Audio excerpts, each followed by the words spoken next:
नमस्कार दोस्तों, गार्गी क्लासेस पर आपका स्वागत है। डेट आज की 8 अप्रैल 2022। देख लेते हैं इंडियन एक्सप्रेस की इंपॉर्टेंट न्यूज़ जो अभी हम इस वीडियो में डिस्कस करेंगे। एक्सप्लेन पेज पे 4 आर्टिकल्स है, चारों को देखेंगे। एक तो है इंडोनेशिया में पाम ऑयल क्राइसिस से संबंधित है। दूसरा, अभी नेशनल मेडिकल कमीशन के द्वारा एक ड्राफ्ट रिलीज़ किया गया है जिसके अंडर जो डॉक्टर्स को रजिस्ट्रेशन लेना होता है उस रजिस्ट्रेशन से कुछ नए प्रोविजंस ऐड किए जा रहे हैं, वो जानेंगे। तीसरा है United Nation human rights council की कॉम्पोजिशन के बारे में। और चौथा है कि यूएसए के फेडरल रिजर्व ने जिस तरीके से अपनी बैलेंस शीट को थोड़ा कंसोलिडेट करने की कोशिश की है तो उसका असर हमारे मार्केट पे और हमारे जो फॉरेन पोर्टफोलियो इन्वेस्टमेंट आता है उस पर क्या पड़ेगा। तो इन चारों आर्टिकल्स को देखेंगे, बाकी बची हुई न्यूज़ बाद में देखेंगे।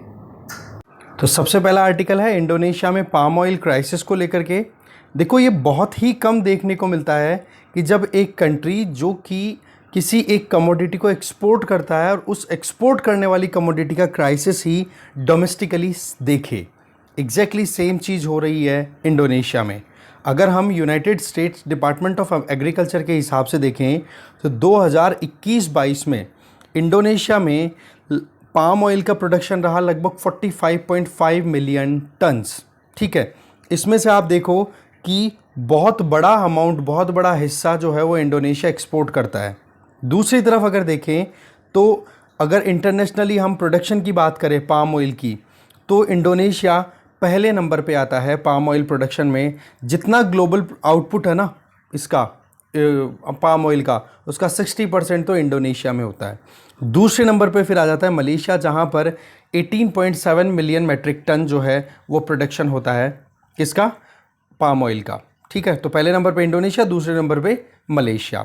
तो ऐसे में ये तो हो गया प्रोडक्शन पॉइंट ऑफ व्यू से। फिर एक्सपोर्ट की बात करें तो एक्सपोर्टर्स में भी इंडोनेशिया नंबर 1 है। पाम ऑयल में कितना एक्सपोर्ट होता है, 29 मिलियन टन एक्सपोर्ट किया जाता है हर साल। और दूसरे नंबर पे मलेशिया। तो दोनों तरफ से प्रोडक्शन और एक्सपोर्ट पॉइंट ऑफ व्यू से मलेशिया दूसरे नंबर पे है, इंडोनेशिया पहले नंबर पे है। ये काउंटिंग आप ज़रूर ध्यान रखोगे। अभी वहाँ पर डोमेस्टिक प्राइसेस हैं वो इतनी बढ़ चुकी है। इंडोनेशिया की जो इंडोनेशियन रुपया, ठीक है ना, उसकी प्राइस आप देख लो, पर लीटर पाम ऑयल की भाव लगभग 22,000 IDR हो चुकी है, जो कि 14,000 थी पहले। तो ऐसे में ये महंगाई का लेवल बताता है। मार्च 2021 से मार्च 2022 के बीच का ही ये गैप है। तो ये महंगाई है ना, ये बहुत ज़्यादा बढ़ चुकी है। चाहे फिर आप सिंपल बात कर लो या फिर एक रिफाइंड मैनर में जो होता है पाम ऑयल, एक तो क्रूड पाम ऑयल हो गया, एक पाम ऑयल को आपने रिफाइन कर दिया, दोनों की रेट्स में जो है वो इंक्रीमेंट देखने को मिला है। अब पॉइंट ये आ जाता है, अब यहाँ पर माइन्यूट चीज़ें बताई हुई है, वो इतनी ज़्यादा नहीं है। बस यहाँ पर आप देख सकते हो, तो डोमेस्टिक प्राइस जो है वो गवर्नमेंट ने कंट्रोल करने के लिए क्या कहा है, एक तो प्राइस पे कैपिंग लगा दी कि भाई इससे ज़्यादा महंगा तेल यहाँ पर डोमेस्टिकली नहीं बेचा जाएगा। दूसरी, जो ब्लैक मार्केटिंग के लिए होर्डिंग की जाती है, लोग जो है वो मतलब जो भी कमोडिटी होती है उसको क्या करते हैं, स्टोर करके रख लेते हैं। फिर ये देखते हैं कि हाँ भाव कब हो रहे हैं, ज़्यादा भाव होते हैं तब मार्केट में बेच देते हैं, मुनाफा ज़्यादा कमाने के चक्कर में। उसको बोलते हैं होर्डिंग। उस पर भी रोक दिया गया है।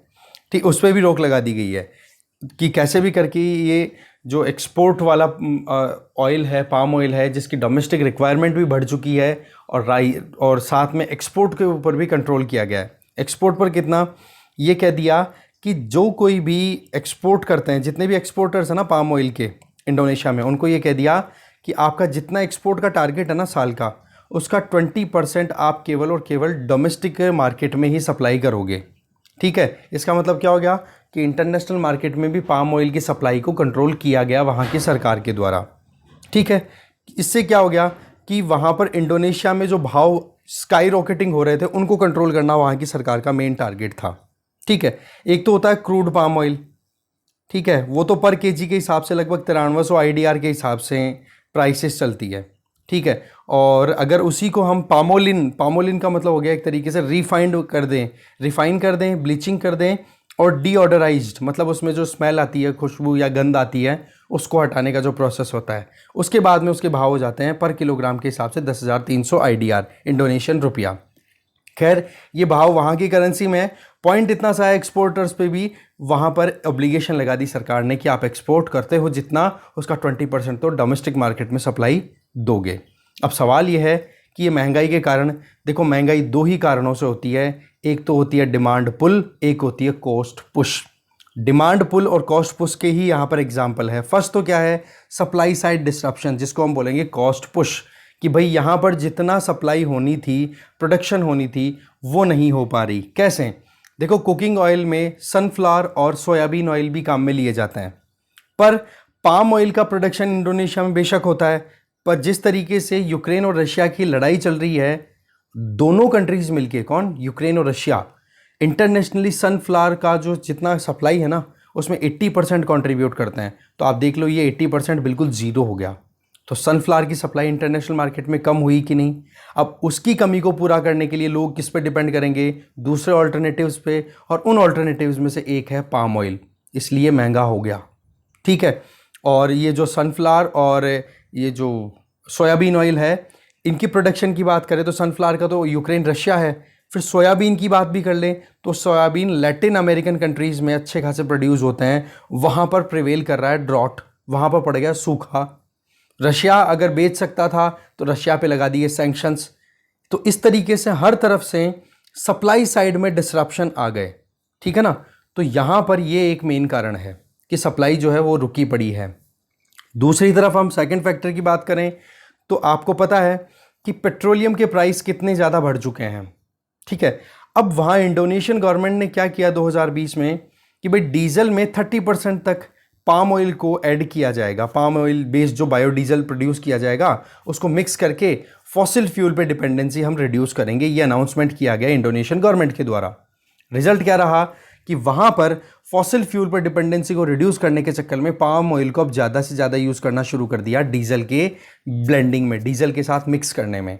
तो ऐसे में क्रूड ऑयल का मार्केट में भाव ज़बरदस्त हो गया, और इधर पाम ऑयल को आपने कंज्यूम कर लिया इधर, तो इसकी वजह से भी महंगाई बढ़ गई।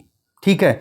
तो पॉइंट यहाँ पर क्या आ रहा है, बायोडीजल की तरह डाइवर्ट करने में भी कहीं ना कहीं प्रॉब्लम क्रिएट हो रही है। और क्रूड ऑयल के भाव आपको पता ही है, मार्च के महीने में 100 डॉलर से ज़्यादा के भाव चल रहे हैं, तो उसको कंट्रोल करना है। फिर देखो इम्पैक्ट, हम इंडिया की बात करें तो इम्पोर्ट की हम बात करें तो इंडिया अपना जितना भी एडिबल ऑयल की हम बात करें तो इंडिया पाम ऑयल को सबसे ज़्यादा इंपोर्ट करने वाले कंट्रीज़ में टॉप पे है। ठीक है। टॉप ही इंपोर्टर है इंडिया, और टॉप सप्लायर इंडिया के लिए कौन है? इंडोनेशिया। ठीक है ना? तो एक तो ये चीज़ आप देख सकते हो। वेजिटेबल ऑयल्स को सबसे ज़्यादा इंपोर्ट किया जाता है इंडिया के द्वारा।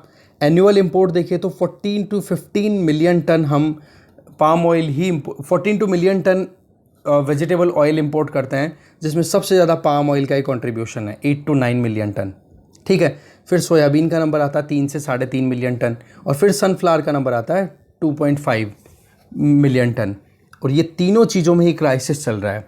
सनफ्लावर का आपको पता है रशिया यूक्रेन वाला, सोयाबीन साउथ अमेरिकन कंट्रीज़, और अब पाम ऑयल इंडोनेशिया। तो ऐसे में हमारे ऊपर तो देखो इसका बर्डन सीधा सीधा आएगा। ठीक है। मार्च 16-17 की बात है जब इंडोनेशियन गवर्नमेंट ने जो रिटेल प्राइस पे जो कैपिंग लगाई थी उसको रिलीज़ किया है, तब जा कर के थोड़ा बहुत अभी ठीक माहौल बना है। नहीं तो वहाँ पर प्राइस कैपिंग के चलते जो एक्सपोर्टर्स थे वो भी घाटे में जा रहे थे। पर वही चीज़ है, अब धीरे धीरे फिर भी माहौल थोड़ा सा नॉर्मल हुआ है। ठीक है।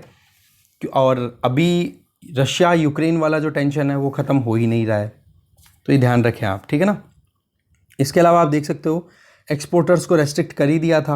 अच्छा, पहले रेस्ट्रिक्शन तो ये लगाई थी कि भाई आप जितना एक्सपोर्ट करते हो उसका 20% डोमेस्टिक मार्केट में सप्लाई करोगे। इंडोनेशियन गवर्नमेंट ने जो सर्कुलर रिलीज़ किया था, अब वो सर्कुलर तो विड्रॉ कर लिया, पर अब टैक्स लगा दिया कि जो भी एक्सपोर्ट करेगा उस पर एडिशनल टैक्स लगाए जाएंगे।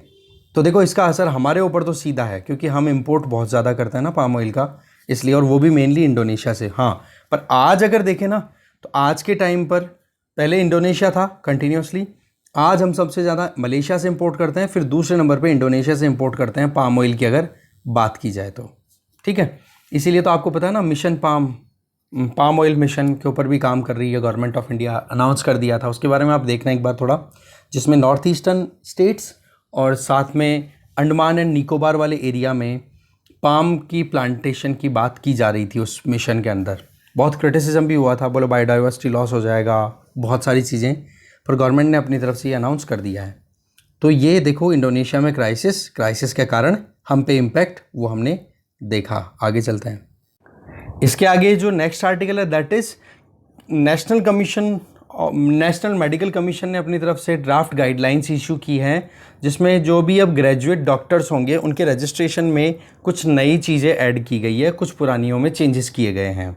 ठीक है, तो एक तो आप ध्यान रखें ये ड्राफ्ट है, फाइनल नहीं है, इसका मतलब अभी पब्लिक कमेंट मांगे गए हैं। हुआ क्या है वो जानते हैं। देखो वेंसडे की बात है जब नेशनल मेडिकल कमीशन ने एक 3 ड्राफ्ट रेगुलेशंस की एक सेट रिलीज़ की। ठीक है, जिसमें एक तो नेशनल मेडिकल रजिस्टर, जिसके तहत नेशनली जितने भी डॉक्टर्स होंगे पूरे देश में उन सब का रजिस्ट्रेशन उसमें किया जाएगा। दूसरा ये होगा कि एक प्रॉपर मैनर में लाइसेंस किया जाए, लाइसेंस दिया जाए डॉक्टर्स को रजिस्ट्रेशन के बाद में। ये इसमें प्रोविजंस ऐड किए गए हैं और इससे संबंधित जो भी गाइडलाइंस हैं वो सारी नेशनल मेडिकल कमीशन की वेबसाइट पे अवेलेबल है। ठीक है, इसके अलावा सभी जो एग्जिस्टिंग प्रोसीजर है वो तो कंटिन्यू रहेंगे और साथ में आप देख लो लाइसेंसिएट एग्ज़ाम और जिसको हम नेक्स्ट बोलेंगे वो भी अब शुरू हो जाएगा 2024 तक। इसका मतलब क्या है कि 2024 तक तो अभी की जो गाइडलाइंस हैं, अभी की जो नॉर्म्स हैं वो ही कंटिन्यू रहेंगे और 24 के बाद में फिर ये नई गाइडलाइंस हैं वो इम्प्लीमेंट हो जाएगी।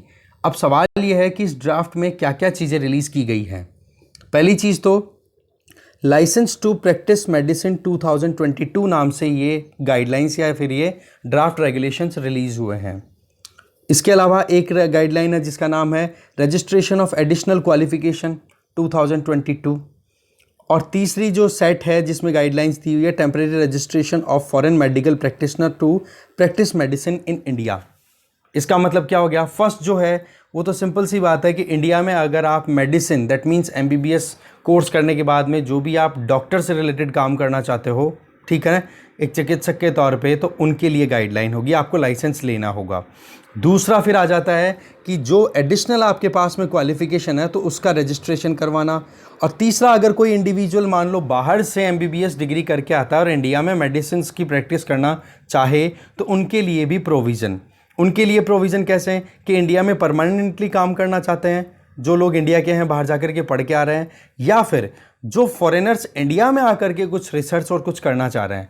तो इस तरीके से 3 ये इंपॉर्टेंट पॉइंट्स में गाइडलाइंस इशू की गई है। ठीक है, अब इसमें देख लो कि जब तक किसी मेडिकल स्टूडेंट के पास में पास आउट होने के बाद में प्रॉपर लाइसेंस नहीं अवेलेबल है तो फिर वो प्रैक्टिस करना उसको अलाउ नहीं किया जाता है हमारे यहाँ पर। अभी तक क्या है कि स्टेट मेडिकल काउंसिल के अंडर में रजिस्ट्रेशन होता है। ठीक है, हर एक स्टेट में अलग अलग उस स्टेट के जो रेजिडेंट्स हैं वो अपनी एंट्री कर देते हैं और उसके हिसाब से उनको लाइसेंस इशू कर दिए जाते हैं।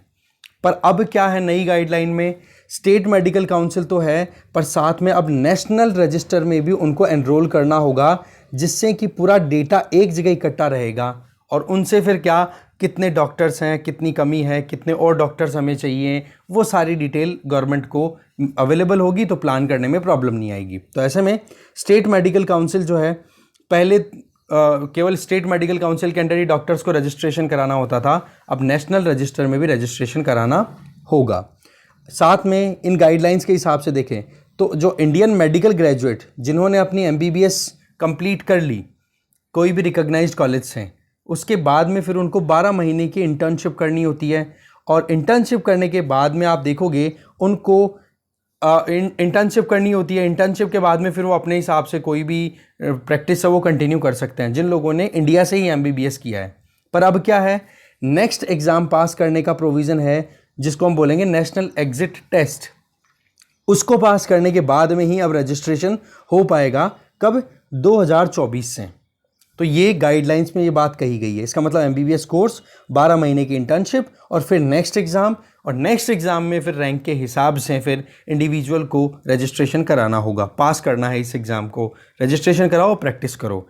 या इसी नेक्स्ट एग्ज़ाम के स्कोर के बेसिस पे एक इंडिविजुअल अगर PG पोस्ट ग्रेजुएशन के कोर्सेज करना चाहे तो वो भी कर सकता है इसी नेक्स्ट के स्कोर पे। ठीक है, अब बात है कि जो स्टूडेंट बाहर पढ़ के आ रहे हैं, ठीक है, जैसे यूक्रेन से जो बच्चे आए हैं पढ़ के या फिर कहीं और जाते हैं, तो उन लोगों के लिए क्या प्रोविज़न कर रखा है वो देखते हैं। देखो नॉर्मल सर्कमस्टांसेस में हम देखें तो कोई भी इंडिविजुअल अगर फॉरेन मेडिकल इंस्टीट्यूशन से एजुकेशन लेकर के एमबीबीएस कोर्स करके इंडिया में आता है तो उसको क्या करना होता है, आने के बाद में एक स्क्रीनिंग टेस्ट होता है वो देना होता है। अभी नॉर्मल अगर करंट सर्कमस्टांसिस की हम बात करें, पर अब जो नया सिस्टम ऐड किया जा रहा है इसमें क्या होगा, सबसे पहले तो अपना एमबीबीएस कोर्स के इक्विवेलेंट जो भी डिग्री है वो कंप्लीट करके आनी होगी, ठीक है। और वो भी किन मेडिकल इंस्टीट्यूशंस से, जिनको नेशनल मेडिकल कमीशन के द्वारा रिकॉग्नाइज किया जा रहा है। अभी जो नई गाइडलाइन आ रही है इनमें क्या बोला है कि नेशनल मेडिकल कमीशन के द्वारा जिन इंस्टीट्यूशंस को रिकॉग्नाइज किया जा रहा है उनसे जो मेडिकल कोर्स करके आ रहे हैं वो एलिजिबल होंगे। फिर जैसे ही उनका कोर्स कंप्लीट हो जाए तो वो इंडिया में आकर के 12 महीने की इंटर्नशिप करेंगे, और इंटर्नशिप करने से बाद साथ में ही फिर उनको नेक्स्ट का जो एग्ज़ाम है वो भी पास करना होगा। अब वो जो नेक्स्ट का एग्ज़ाम पास होगा उसी के बेसिस पे क्या करना होगा, उनकी या तो वो पीजी करना चाहे तो पीजी के लिए जा सकते हैं, या प्रैक्टिस करना चाहते हैं तो उसी नेक्स्ट एग्ज़ाम के बेसिस पे पास होने की बेसिस पे रजिस्ट्रेशन हो जाएगा और उनको लाइसेंस मिल जाएगा, और उस लाइसेंस के बेसिस पे वो इंडिया में प्रैक्टिस कर सकेंगे। अभी क्या है करंट सिचुएशन जो मैंने आपको बता दी कि अभी जो फॉरेन इंस्टीट्यूशन से जो भी एमबीबीएस कोर्स करके आते हैं उन लोगों को एक स्क्रीनिंग टेस्ट देना होता है रजिस्ट्रेशन से पहले। अब क्या हो गया, वो स्क्रीनिंग टेस्ट जो है वो नेक्स्ट में ही सब्ज्यूम कर दिया, ठीक है। इसका मतलब हमारे यहाँ से लोकली जो एमबीबीएस कर रहे हैं उनको भी नेक्स्ट एग्ज़ाम देना है, बाहर से पढ़ के आ रहे हैं उनको भी नेक्स्ट एग्ज़ाम देना है, ठीक है। और उस नेक्स्ट एग्ज़ाम के स्कोर के बेसिस पे ही पीजी में भी एडमिशन ले सकते हैं, और उसी के बेसिस पे फिर रजिस्ट्रेशन भी फाइनल होगा, लाइसेंस भी इशू किया जाएगा कि अब आप इंडिया में मेडिसिन प्रैक्टिस कर सकते हो, ठीक है। एट प्रेजेंट अगर हम देखें तो एनएमसी देखो कोई भी रिकॉग्नाइज फॉरेन मेडिकल इंस्टीट्यूशंस की लिस्ट नहीं मेंटेन करता, ठीक है। पर ये जैसे ही ड्राफ्ट गाइडलाइंस रिलीज होंगी ना, जैसे ही फाइनल हो जाएगा तब फिर एनएमसी प्रॉपर मेंटेन रखेगा। अभी तक तो क्या है, कोई लिस्ट नहीं है। अभी तो जो भी है उनके लिए ये कहा जाता है कि 54 मंथ्स का कोर्स करके आना होता है एमबीबीएस के लिए बाहर से किसी भी मेडिकल कॉलेज से, और उस मेडिकल कॉलेज का जो मीडियम है, टीचिंग का मीडियम है वो इंग्लिश होना चाहिए, ठीक है। उसको इंडिया में रिकॉग्निशन मिल जाएगा। फिर उसके बाद में आप देखते हो उनको इंटर्नशिप करनी होती है। इंटर्नशिप करने के बाद में 1 साल की इंटर्नशिप तो हो गई, फिर उसके बाद में 1 साल की इंटर्नशिप और, तो ओवरऑल 24 महीने की इंटर्नशिप उनको कंप्लीट करनी होती है करंट सिनेरियो में। तो उसको देखो अभी स्पेसिफाई नहीं किया है कि नई गाइडलाइन में जो एडिशनल 12 महीने की और ट्रेनिंग करनी होती है, इंटर्नशिप करनी होती है, क्या वो भी अभी कंटिन्यू रहेगी या नहीं। तो अभी यहाँ से जो मेन पॉइंट निकल रहा है वो क्या, कि कोर्स करके आओ, करके आने के बाद में नेक्स्ट एग्ज़ाम पास, इंटर्नशिप करो 12 महीने की और नेक्स्ट एग्ज़ाम पास करो, उसके हिसाब से ही आपका फ्यूचर डिसाइड होगा, ठीक है। इसके अलावा ड्राफ्ट में कुछ ऐसे प्रोविज़न भी है, जैसे मान लो शॉर्ट ड्यूरेशन रजिस्ट्रेशन, किनको, मान लो कोई बाहर के कंट्री का है बंदा और वो इंडिया में आके स्टडी करना चाह रहा है, कोई रिसर्च का काम करना चाह रहा है, तो उनके लिए भी टेम्परेरी रजिस्ट्रेशन के प्रोविज़न है, जिससे कि वो इंडिया में मेडिकल एक्सपर्ट्स के साथ में रह करके काम कर सके और मेडिसिन को प्रैक्टिस करके अपनी रिसर्च में कुछ डेटा कलेक्ट करना चाहे, कोई वर्कशॉप में, कोई सेमिनार में, इवन जो लाइव सर्जरीज होती हैं उनमें भी पार्टिसिपेट कर सकें। तो ऐसे टेम्परेरी जो रजिस्ट्रेशन है उनके प्रोविज़न भी हैं, और वो टेम्परेरी प्रोविज़न जो है कितने महीने के लिए रहेंगे, मैक्सिमम 12 महीने के लिए, ठीक है। नेक्स्ट एग्ज़ाम का है प्रोविज़न, देखो आपको पता है नीट एग्ज़ाम आजकल होता है एंट्रेंस के लिए, ठीक है। तो अभी क्या है, एंट्रेंस के लिए भी नीट होता है और एग्जिट होने के लिए भी नीट पीजी का एग्ज़ाम होता है, पीजी में एंट्री के लिए। पर अब क्या कर दिया जाएगा कि फाइनल ईयर के एग्ज़ाम के टाइम पर उस एग्ज़ाम को कन्वर्ट कर दिया जाएगा नेक्स्ट एग्ज़ाम में, ठीक है, नेशनल एग्जिट टेस्ट। इसमें क्या होगा कि जो बाहर से पढ़ के आए स्टूडेंट्स हैं उनको भी वो एग्ज़ाम देना है, डोमेस्टिकली पढ़ रहे हैं उन स्टूडेंट्स को भी पास करना होगा, और इस एग्ज़ाम के 2 स्टेजेस होंगे, एक तो रिटर्न एग्ज़ाम होगा, एक प्रैक्टिकल एग्ज़ाम होगा। इसका मतलब कि एक इंडिविजुअल को वाकई में कितना मेडिसिन का नॉलेज है वो चेक किया जाएगा, उसके हिसाब से फिर वो अगर पीजी में एडमिशन लेना चाहे तो पीजी में एडमिशन मिल जाएगा स्कोर के अकॉर्डिंग, और अगर वो प्रैक्टिस करना चाहे तो रजिस्ट्रेशन करवा ले और अपना प्रैक्टिस स्टार्ट भी कर सकता है। वैसे नेक्स्ट जो है अभी तक इम्प्लीमेंट नहीं हुआ है, अभी फ़िलहाल नीट पीजी के बेसिस पे ही वो स्क्रीनिंग टेस्ट होता है पीजी में एंट्रेंस के लिए, ठीक है। और नॉर्मल देखें हमारे यहाँ के जो डॉक्टर जो पास आउट होते हैं उनको रजिस्ट्रेशन के लिए कोई एग्ज़ाम नहीं देना होता, उनका जैसे एमबीबीएस कोर्स कंप्लीट होता है उनको रजिस्ट्रेशन वैसे मिल जाता है, लाइसेंस मिल जाता है 5 साल के लिए, हर 5 साल में फिर वो इनको रिन्यू करवाना होता है। तो ये कुछ नई गाइडलाइंस है जिनमें नेक्स्ट की बात कर दी। नेशनल मेडिकल कमीशन है वो फॉरेन इंस्टीट्यूशंस की लिस्ट मेंटेन करेगा, और जो इंडिविजुअल बाहर से एमबीबीएस करके आ रहा है, जो लोकली हमारे यहाँ से एमबीबीएस कर रहे हैं इंडिया में, उन लोगों को नेक्स्ट पास करना होगा और नेक्स्ट पास के स्कोर के बेसिस पर ही वो पीजी में भी एडमिशन ले पाएंगे और पास होने के बाद में ही उनका रजिस्ट्रेशन होगा, जिससे कि वो लाइसेंस लेकर के अपनी मेडिकल प्रैक्टिसेस कर पाएंगे। ठीक है, अब बात ऐसी है, नेशनल मेडिकल रजिस्टर है, ये बनाया क्यों गया है और इसमें क्या पर्पज़ है। देखो होता क्या है, अलग अलग स्टेट्स में डेटा अवेलेबल होता है, पर उस डेटा को मेंटेन करना, मैनेज करने में उनको बहुत प्रॉब्लम आती है और या फिर वो करते नहीं है। तो अब क्या होगा कि नेशनल मेडिकल कमीशन जो है वो क्या करेगा, अपनी एक यूनिक आईडी इशू करेगा, जो भी स्टूडेंट्स नीट पास करके एडमिशन लेंगे और जो स्टूडेंट्स नेक्स्ट पास करके और फिर बाद में प्रैक्टिस के लिए जाएंगे या पीजी के लिए जाएंगे, तो वो यूनिक आईडी है ना, वो फिर इस नेशनल मेडिकल रजिस्टर पे मेंटेन रहेगा। इससे क्या होगा, गवर्नमेंट को जब कभी भी ये पता करना हो कि हमारे यहाँ पर मेडिकल स्टाफ में डॉक्टर्स कितने हैं, तो उनका एक्यूरेट डेटा मिल जाएगा। नहीं तो क्या होता है, अलग अलग स्टेट्स अलग अलग प्रैक्टिसेस करते हैं, तो एक्यूरेसी नहीं आ पाती है डेटा में। ठीक है, इसमें एक सिंपल सा एग्जांपल दिया हुआ है, यहाँ पर देखो कि दिल्ली की अगर बात करें, एक इंडिविजुअल जब दिल्ली में कोर्स करके दिल्ली में अपने आप को रजिस्टर करवा ले, अपने आप को दिल्ली का रेजिडेंट कहते हुए, और दिल्ली के रजिस्ट्रेशन ले ले कि हाँ जी मैं यहाँ पर ही प्रैक्टिस करूँगा, रजिस्ट्रेशन ले लिया, काम करना शुरू कर दिया, पर अब मान लो कि उसकी उम्र हो गई, उम्र होने के बाद में वो एक्सपायर हो गया, उसकी डेथ हो गई, तो वो डेथ तो हो गई आज, पर वो नेम है ना उसका, वो आने वाले 5 सालों तक चलता रहेगा, क्योंकि वहां पर अपडेट करने के लिए 5 ईयर ड्यूरेशन का एक मिनिमम थ्रेशोल्ड फिक्स किया हुआ है कि जब कभी भी किसी का नाम चेंज होगा या एलिमिनेट होगा, तो उसके लिए ये देखा जाएगा कि कम से कम 5 साल तक तो उसका कोई अपडेट नहीं आया। तो 5 साल तक एक बंदा जिसकी डेथ हो या कोई दूसरे स्टेट में जाकर के उसने अपना रजिस्ट्रेशन ले लिया, दिल्ली से छोड़ करके किसी और स्टेट में भी रजिस्ट्रेशन ले सकते हैं ना डॉक्टर, कि हम यहाँ पर प्रैक्टिस करेंगे, तो उस केस में क्या हो गया कि एक बंदे की डुप्लीकेट आईडीज बनी कि नहीं 2 स्टेट्स में।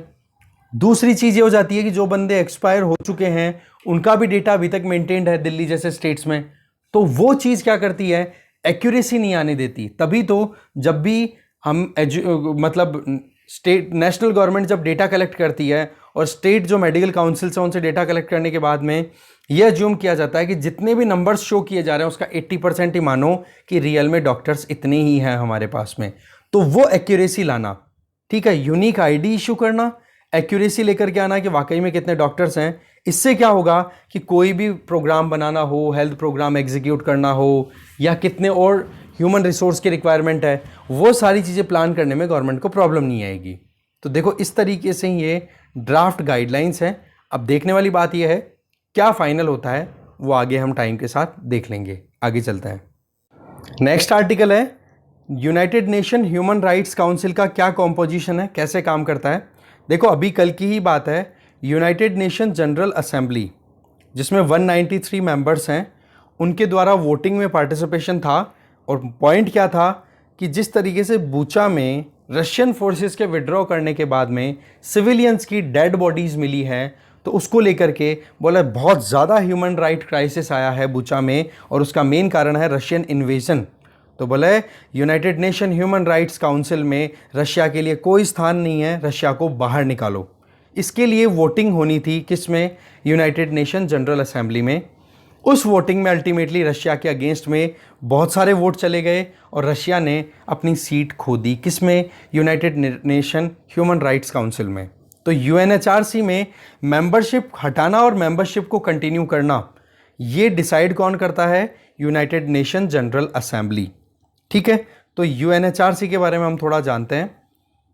तो ये तो चीज़ मैंने आपको बताई थी, यूनाइटेड नेशन जनरल असेंबली ने रशिया की जो मेंबरशिप है उसको सस्पेंड कर दिया थर्सडे को, किसमें से, United Nation human rights council में से। ठीक है, इसके पीछे कारण क्या था वो भी मैंने आपको बता दिया। अब देखो ये काउंसिल क्या है, कहाँ पर है, देखो हेडक्वार्टर इसका है जिनेवा में।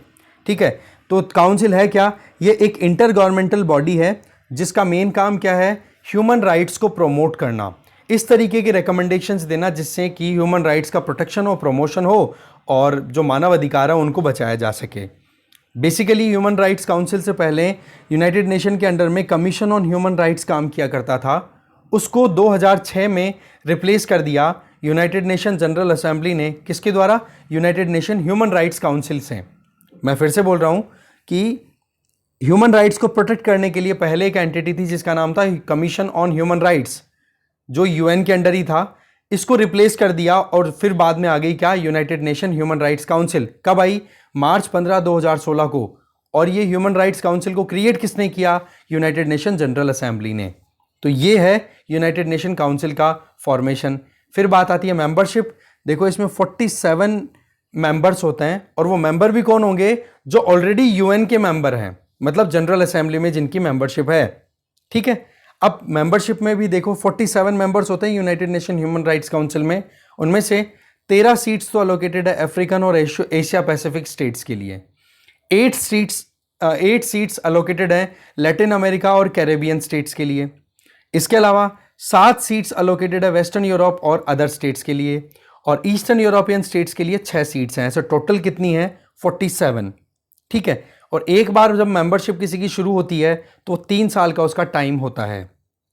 इसके अलावा इस पर्टिकुलर काउंसिल की अगर हम बात करें तो इसमें 5 इंपॉर्टेंट पर्सन्स होते हैं, 5 पर्सन ब्यूरो होता है।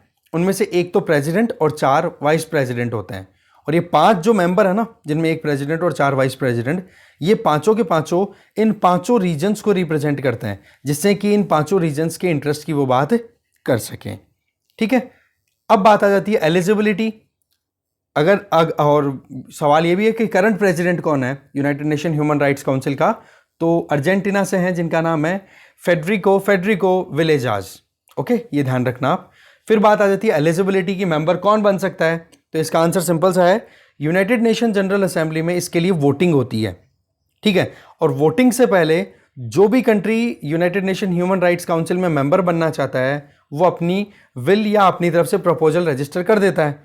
फिर उसमें प्रॉपर स्क्रूटिनी होने के बाद में ह्यूनाइटेड नेशन जनरल असेंबली अपनी तरफ से फेवर करती है कि हाँ जी, इसको मेंबरशिप मिलनी चाहिए, इसको नहीं मिलनी चाहिए।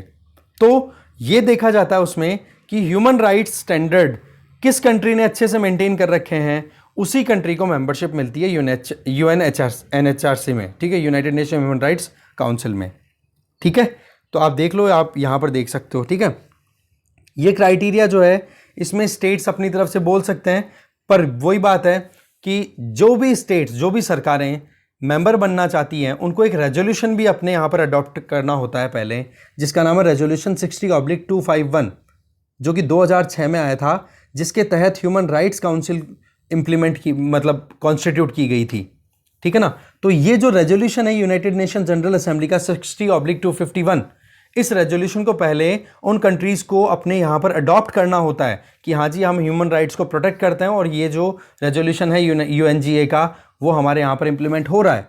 तब जाकर के फिर वो आगे अपनी मेंबरशिप के लिए वकालत कर सकते हैं। पर जैसा कि हमें पता है कि रशिया ने यूक्रेन में जिस तरीके से बूचा में ये जो इंसिडेंट हुआ है, वहाँ पर ह्यूमन राइट्स का एकदम एक्सट्रीम वायलेशन हुआ है, इसीलिए विड्रॉ कर दिया, रशिया की जो मेंबरशिप है उसको ख़त्म कर दी। मीटिंग की बात करें तो ये काउंसिल की जो मीटिंग है, आप देख सकते हो रेगुलर बेसिस पे हर साल इसकी मीटिंग होती है मार्च में, मार्च जून सितंबर 3। पर कई बार क्या होता है कि जब इमरजेंसी की सिचुएशन आ जाए तो 1/3 मेंबर्स, 47 मेंबर्स हैं, इनका 1/3 मेंबर जो हैं वो अगर रिक्वेस्ट कर दें कि जी हमें तो यहाँ पर इस ह्यूमन राइट्स के इशू को टैकल करने के लिए ज़रूरत है कि हम जल्दी से जल्दी एक मीटिंग कर लें, तो उस केस में अगर 16 मेंबर्स ये बोल देते हैं कि जी हमें तो सेशन करवाना ही है, तो फिर वो सेशन हो जाता है इमरजेंसी की सिचुएशन में। ठीक है, और ये सेशन इसी तरीके से बुलाया गया। ठीक है, और अल्टीमेटली रशिया को फिर एक्सपेल कर दिया गया है United Nation human rights council से। ठीक है, और एक चीज़, जब कभी भी ह्यूमन राइट्स काउंसिल में से किसी की मेंबरशिप ख़त्म करनी हो तो इसकी वोटिंग कहाँ पर होगी? वोटिंग ह्यूमन राइट्स काउंसिल में नहीं होगी, इसकी वोटिंग होगी यूनाइटेड नेशन जनरल असेंबली में, क्योंकि मेंबरशिप की भी तो वोटिंग यूएनजीए में ही हुई थी, तो रिमूवल की वोटिंग भी यूएनजीए में ही होगी। और उसमें ये देखा जाएगा कि यूनाइटेड नेशन जनरल असेंबली के जितने मेंबर्स हैं, जैसे 193 मेंबर्स हैं, उनमें से 2/3 मेंबर्स फेवर करें। अब 2/3 में भी कौन सा देखा जाएगा? वोटिंग कर रहे हैं उनकी देखी जाएगी। अब जैसे अगर हम सीधा फ्रंट पेज पे देखें तो 193 मेंबर्स में से 50+ मेंबर्स ने तो एब्सटेन किया है, 24 मेंबर्स के लगभग रशिया को फेवर कर रहे हैं और 93 कंट्रीज़ हैं वो रशिया को एक्सपेल करने की वकालत कर रहे हैं। तो अल्टीमेटली आप वोटिंग की बात करो तो 193 तो क्या हो गया रशिया के अगेंस्ट में, 24 वोटिंग किया रशिया के फेवर में कि रशिया को बचाओ। तो ऐसे आप देख सकते हो 7 और 9 2 11 117 मेंबर्स का अगर हम 1/3 मतलब 117 मेंबर्स का अगर हम 2/3 निकालें, भाई सिंपल सी बात है, इसमें आप देख सकते हो 78 मेंबर्स की रिक्वायरमेंट थी, तो 78 मेंबर्स में से 93 ने वोट दे दिया, तो इसका मतलब क्या हो गया, रशिया का आउट होना लाजमी है और यही हुआ। ठीक है, तो ये था पूरा प्रोसेस। और सबसे अच्छी बात क्या है इंडियन एक्सप्रेस की, ये आजकल इस तरीके की डिटेल वापस से देनी शुरू कर दी, बीच में रोक दी थी ये कोविड जब आया था उसके बाद में। तो ये क्या छोटी छोटी बॉडीज़ के बारे में ये जब आती है ना डिटेल, तो ये बहुत हेल्पफुल है हमारे लिए। अब आज देख लो United Nation human rights council के बारे में पूरी डिटेल आ गई आज हमारे सामने इस पर्टिकुलर पोर्शन से। आगे चलते हैं। फिर एक ये आर्टिकल है, इसमें बताया जा रहा है कि देखो फेडरल रिजर्व ने पहले तो इंटरेस्ट रेट बढ़ाने की बात की थी और अब अपनी बैलेंस ऑफ पेमेंट को कंसोलिडेट करने की बात कर रहे हैं, साइज को थोड़ा कम करने की बात कर रहे हैं। मतलब मार्केट में जो लेन देन है उसको कम करना चाह रहा है यूएसए का जो सेंट्रल बैंक है फेडरल रिजर्व। तो उसका इम्पैक्ट क्या है हमारे इक्विटी मार्केट में? भाई सीधी सी बात है, जब इंटरेस्ट रेट कम थी तो वहाँ के लोगों ने इन्वेस्ट किया इंडिया में लाकर पैसा, क्योंकि इंडिया में अच्छा खासा काम हो रहा है और इकोनॉमिक एक्टिविटीज़ अच्छी खासी हैं, तो आ गए वो वहाँ पर इन्वेस्ट करने के लिए और उनके पास पैसा भी था। पर जैसे इंटरेस्ट रेट बढ़ा दी तो लोगों ने क्या सोचा कि भाई अब इसके बजाय तो हम यूएस में ले जाएं हमारा पैसा तो ठीक रहेगा, क्योंकि यूएसए में इंटरेस्ट रेट ज़्यादा लग रही है। अगर उन्होंने लोन लेकर भी इन्वेस्ट किया हो मान लो, तो उस केस में लोन लेकर इन्वेस्ट का मतलब हो गया कि यूएसए में जो इंटरेस्ट रेट मिल रही है उनको, उसके बजाय इंडिया में कम अगर मिलेगी तो वो यूएसए की तरफ अट्रैक्ट होंगे, तो वो विड्रॉ कर लेते हैं यहाँ से पैसा। इसी तरीके से बैलेंस ऑफ ये जो अपनी बैलेंस शीट को थोड़ा सा स्ट्रेंथन करना चाह रहा है, स्ट्रेंथन का मतलब थोड़ा सा कंसोलिडेट करना चाह रहा है फेडरल रिजर्व।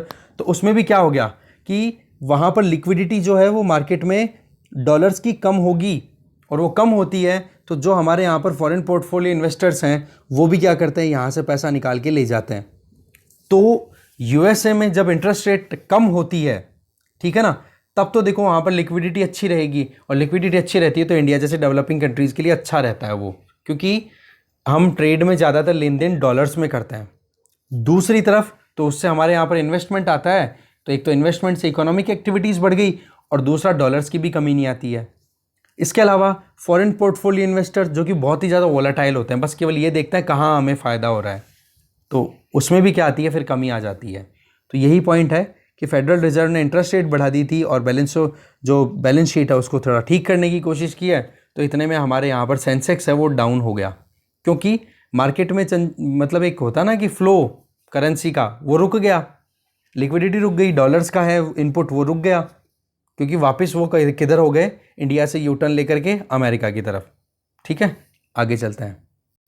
नेक्स्ट न्यूज़ एक छोटी सी है कि अभी एक रिपोर्ट रिलीज़ की गई है Massachusetts based cyber security firm के द्वारा, रिकॉर्डेड फ्यूचर नाम से ये एक फर्म है, ठीक है, यूएसए की। उसने कहा है कि चाइनीज़ हैकर्स ने लद्दाख में लोकेटेड पावर ग्रिड को हैक करने की कोशिश की है, और उसके लिए जो वायरस यूज़ किया है या मालवेयर यूज़ किया है उसका नाम है शैडोपैड। ये याद रखोगे, शैडोपैड। ये एक तरीके का ट्रोजन हॉर्स मालवेयर है जो कि माल फंक्शनिंग करता है। पर वही चीज़ है कि जैसे ही ये रिपोर्ट रिलीज़ हुई तो गवर्नमेंट ऑफ इंडिया ने भी ये बात कह दी कि भाई हमारी तरफ से भी हम बिल्कुल अलर्ट है, हमारा जो सिक्योरिटी सिस्टम है, साइबर सिक्योरिटी सिस्टम बहुत रेजिलियंट है। कोशिशें की गई पर हैक नहीं हुआ ना, वो एक अच्छी बात है।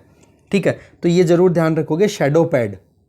ठीक है, और यहाँ पर लद्दाख वाले एरिया में जो स्टेट लोड डिस्पैच सेंटर्स हैं, मतलब जहाँ से इलेक्ट्रिसिटी सप्लाई इंश्योर की जाती है, बोले 7 SLDPs पर ये टारगेट किया गया, SLDCs पे ये टारगेट किया गया था। ठीक है, शैडोपैड याद रखोगे, मैं बार बार बोल रहा हूँ।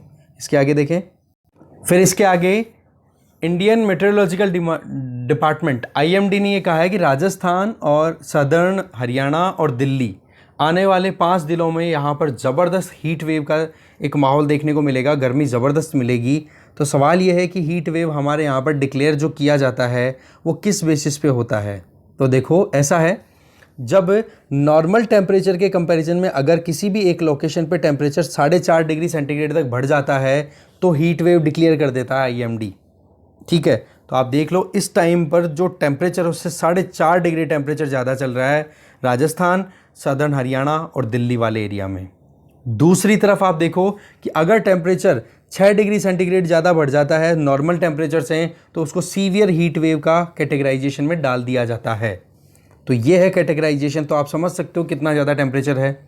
इसके अलावा जो इधर आप देख सकते हो कि ईस्टर्न पार्ट में, ईस्टर्न पार्ट का मतलब यहाँ पर आप देख सकते हो एक तो बंगाल, असम, ये वाला जो एरिया है ना, यहाँ पर हैवी रेनफॉल देखी गई है। यही क्लाइमेट चेंज के सिम्टम्स है भाई। कहीं पे हीट वेव है ज़बरदस्त, कहीं पर रेनफॉल है ज़बरदस्त, जबकि ये कोई रेनफॉल का टाइम है क्या इतनी ज़बरदस्त का हैवी रेनफॉल का। 80 mm कुछ बिहार में देखो 110 mm, जो कि वेस्ट बंगाल में हाईएस्ट 2012 के बाद में अब। तो ये सिम्टम्स निकल के आ रहे हैं भाई। ठीक है जी। और ये बारिश जो हुई है किसकी वजह से, south westerly winds. South westerly winds कौन सी, अरेबियन सी से उठ करके जो हवाएं जाती हैं, या फिर अगर हम इससे पर्टिकुलर रीजन की बात करें जहाँ पे ये रेनफॉल हुआ है वो हुआ है बांग्लादेश के आसपास वाला एरिया। तो बे ऑफ बंगाल से जो हवाएं उठती हैं वो स्ट्रांगली उठ के गई हैं उस तरफ अपने साथ मॉइस्चर लेकर के, इस वजह से वहाँ पर ज़बरदस्त रेनफॉल हुआ है। ठीक है, आगे चलते हैं। फिर अगली न्यूज़ है 2+2 टॉक्स होने वाली है इंडिया और यूएस के बीच में 11 अप्रैल मतलब मंडे को। तो इसमें देखो यूएसए की तरफ से उनके फॉरेन अफेयर मिनिस्टर या फिर सेक्रेटरी होते हैं और साथ में डिफेंस डिपार्टमेंट के जो सेक्रेटरी हैं वो, तो हमारी तरफ से पार्टिसिपेट करेंगे हमारे डिफेंस मिनिस्टर राजनाथ सिंह जी और external affair minister S Jaishankar ji. और यूएसए की तरफ से US defence secretary Lloyd Austin और secretary of state Antony Blinken. तो सेक्रेटरी ऑफ स्टेट होता है ना, ये हमारे फॉरेन अफेयर मिनिस्टर के इक्विवेलेंट होते हैं। ठीक है, और डिफेंस सेक्रेटरी जो हैं वो हमारे डिफेंस मिनिस्टर के इक्विवेलेंट होते हैं, क्योंकि वहाँ पर क्या है कि हमारे जिस तरीके से एमपीज़ को ही मिनिस्टर बनाते हैं ना, क्योंकि हमारे यहाँ पर पार्लियामेंट्री डेमोक्रेसी है, जबकि यूएसए में क्या है, प्रेसिडेंशियल डेमोक्रेसी। प्रेसिडेंशियल डेमोक्रेसी में ज़्यादा एग्जीक्यूटिव्स का रोल ज़्यादा रहता है, लेजिस्लेचर का रोल भी रहता है, पर जो एग्जीक्यूशन की बात करें तो वहाँ पर किसी इंडिविजुअल को मिनिस्टर बनना है ना, तो कोई ज़रूरी नहीं है कि वो मेंबर हो ही लोकसभा या राज्यसभा का। वहाँ पर डायरेक्टली एक जो प्रेसिडेंट है वो अपने हिसाब से जिनको भी एक्सपर्ट समझता है उनको सीधा अपॉइंट कर सकता है पोस्ट पे। इस तरीके का सिस्टम चलता है। तो चलो लगे हाथ एक काम आ गया आपके लिए कि इंडियन जो डेमोक्रेटिक सिस्टम है, पार्लियामेंट्री डेमोक्रेटिक सिस्टम, उसमें और यूएसए के प्रेसिडेंशियल सिस्टम को कंपेयर कर लो कॉन्स्टिट्यूशनल बेसिस पे। ये बहुत बड़ा टास्क है अपने आप में, कर ही लो। ये टॉपिक है आपके मेंस में एक्सक्लूसिवली। आगे चलते हैं। सेम पेज पर एक और न्यूज़ है। जैसे हमने कल क्यूएस रैंकिंग, क्वेकरली सिमोंड्स की रैंकिंग की हमने बात की थी, तो उसमें जिंदल ग्लोबल लॉ स्कूल है ना, उसने बहुत ही अच्छा परफॉर्म किया है और ग्लोबली 70th रैंक पे, 70वीं रैंक पे आई है, जो कि आप देख सकते हो कितना अच्छा परफॉर्म किया है। ठीक है ना। आप देखो ओवरऑल इस क्यूएस की रैंकिंग में लगभग 340 लॉ स्कूल्स को रैंकिंग दी गई है, उसमें 70वां स्थान मिला है। पिछली बार जिंदल लॉ स्कूल को 76th प्लेस मिली थी, अब की बार 70th प्लेस मिली है, जो कि बहुत ज़्यादा इंप्रूवमेंट है। इसके पहले 2020 में 101 से 150 वाले ब्रैकेट में नंबर था जिंदल लॉ स्कूल का। तो ये आप देख सकते हो कितनी अच्छी परफॉर्मेंस दी है। अच्छा, ये परफॉर्मेंस जो चेक की जाती है क्यूएस के द्वारा, क्वेकरली सिमोंड्स के द्वारा, जिसमें अलग अलग सब्जेक्ट्स में वो रैंकिंग देते हैं। कल भी था ये आर्टिकल, उसी को ऐड कर लेना। इसमें एक तो एकेडमिक रेपुटेशन, एक होता है एम्प्लॉयर रेपुटेशन, एक साइटेशन एंड एच इंडेक्स। इनमें क्या देखा जाता है कि वहाँ पर जो एजुकेशन दी जा रही है उसकी प्रोडक्टिविटी क्या आ रही है और कितने पब्लिकेशंस आ रहे हैं अलग अलग साइंटिस्ट और स्कॉलर्स के द्वारा, इनके बेसिस पे रैंकिंग दी जा रही है। तो ध्यान रखें, जिंदल ग्लोबल लॉ स्कूल। ठीक है, तो ये था मेन। आगे चलते हैं। वर्ल्ड पेज पे एक न्यूज़ तो है, यूनाइटेड स्टेट्स ऑफ अमेरिका के सुप्रीम कोर्ट में फर्स्ट ब्लैक वुमेन जज हैं, उनका अपॉइंटमेंट फाइनल हो गया है, जिनका नाम यहाँ पर आप देख सकते हो, केतनजी ब्राउन जैक्सन। ठीक है, ये हाई कोर्ट की जज ऑलरेडी हैं, अब सुप्रीम कोर्ट में जाके बैठेंगी और वहाँ पर जो सुप्रीम कोर्ट का जज बन जाता है वो लाइफ टाइम जज होता है। जब तक मृत्यु नहीं होती या खुद चला करके नहीं छोड़ देते तब तक जज बने रहते हैं। हमारे यहाँ तो क्या फिक्स है। तो चलो इस लगे हाथ सुप्रीम कोर्ट की फंक्शनिंग, सुप्रीम कोर्ट के बारे में हम लक्ष्मीकांत से एक बार पढ़ ही लेना। फिर आ जाती है दूसरी न्यूज़ इधर कि यूएसए में जो स्टूडेंट्स पढ़ने जाते हैं उनमें सबसे ज़्यादा जो स्टूडेंट्स हैं वो एशिया से जाते हैं, जिनमें चाइना और इंडिया, इनका 2 का कंट्रीब्यूशन है। तो ऐसे में चाइना से जो स्टूडेंट्स यूएसए में जाके पढ़ते हैं उनमें तो आई है कमी, ठीक है, और इंडिया से जो स्टूडेंट्स यूएसए में जाते हैं उनमें 12% का इंक्रीमेंट देखा गया है 2021 में, ठीक है। तो ये ध्यान रखें। और इनके लिए जो स्टूडेंट्स जो पढ़ने जाते हैं उनके लिए F1 और M1 कैटेगरी स्टूडेंट्स बोला जाता है इनको, ठीक है। ये वीज़ा की कैटेगरीज होती है वहाँ पर, ठीक है, पढ़ाई के लिए जो बच्चे जाते हैं, ठीक है, ये ध्यान रखें। तो 2020 के कंपैरिजन में 2021 में कितने बच्चे गए? 25,391 एक्स्ट्रा बच्चे गए हैं पढ़ने के लिए। इसके आगे देखें। फिर इकोनॉमी पेज पे एक इंपॉर्टेंट न्यूज़ है, वो है इंटरनेशनल एनर्जी एजेंसी से संबंधित। तो IEA ने क्या कहा है, वो ये बात है कि जी अभी आपको पता है इंटरनेशनल मार्केट में क्रूड ऑयल सप्लाई में कुछ प्रॉब्लम चल रही है, तो उनकी वजह से प्राइस बहुत ज़्यादा राइज हो गई। तो IEA ने ये कहा है कि हम भी 120 मिलियन बैरल्स हैं क्रूड ऑयल, वो मार्केट में रिलीज़ करेंगे हमारे जो स्ट्रेटेजिक रिजर्व्स हैं उनमें, ठीक है। तो आप देख सकते हो ये IEA के स्ट्रेटेजिक रिजर्व्स कहाँ पर लोकेटेड है? यूएसए में। तो ये क्रूड ऑयल रिलीज़ किया जा रहा है, ये तो चलो बहुत ही बढ़िया बात है, पर हमारा काम का क्या है? इंटरनेशनल एनर्जी एजेंसी के बारे में, यूपीएससी पॉइंट ऑफ व्यू से इस एजेंसी के बारे में पता करना, क्योंकि इस पे क्वेश्चन सीधा बन सकता है। इंडिया ने भी देखो अपने स्ट्रेटेजिक रिजर्व से लगभग 5 मिलियन बैरल जो क्रूड ऑयल है वो रिलीज़ करने की बात की है, जिससे कि थोड़ा सा प्राइस को कंट्रोल किया जा सके। क्योंकि आप देख सकते हो कि इस टाइम पर जो क्रूड ऑयल की प्राइस है वो $100 पर बैरल से भी ज़्यादा चल रही है। तो अब चलो एक और टास्क आपके लिए, वो ये कि इंडिया के स्ट्रेटेजिक रिजर्व कहाँ कहाँ पर है उनके बारे में रिवाइज करना। ओके, तो देखो बात ऐसी है, जो भी इंपॉर्टेंट लगा था ना वो तो अच्छे से हमने डिस्कस कर लिया है, फिर भी कुछ बच रहा हो तो आप देख लेना, ठीक है। Thank you very much.